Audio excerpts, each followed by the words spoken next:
শিক্ষা করে পড়াশোনা ছিল না, ব্যবসা ছিল না, লুটপাটের রাজত্ব এলাকায় হয়েছিল।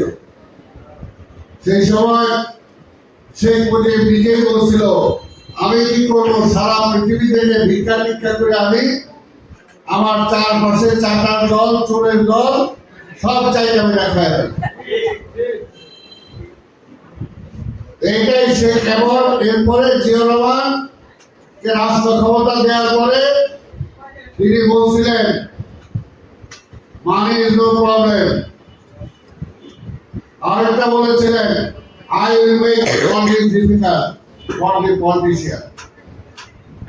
এবং দুইটাকেই আওয়ামী লীগ অন্যভাবে ব্যাখ্যা করছে, অনেক অন্যভাবে ব্যাখ্যা করছে। এখনো বলে জিয়া, যেটা তার সন্তান তারেক রহমান বলে আই হ্যাভ এ প্ল্যান।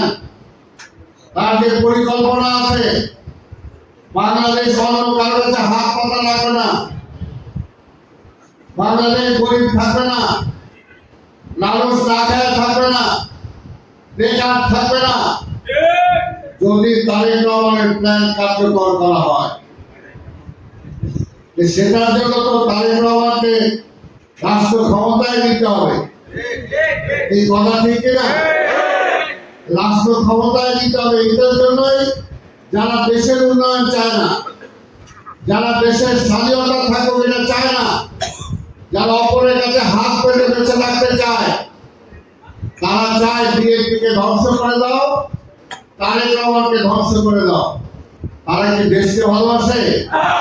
তারা দেশকে ভালোবাসে।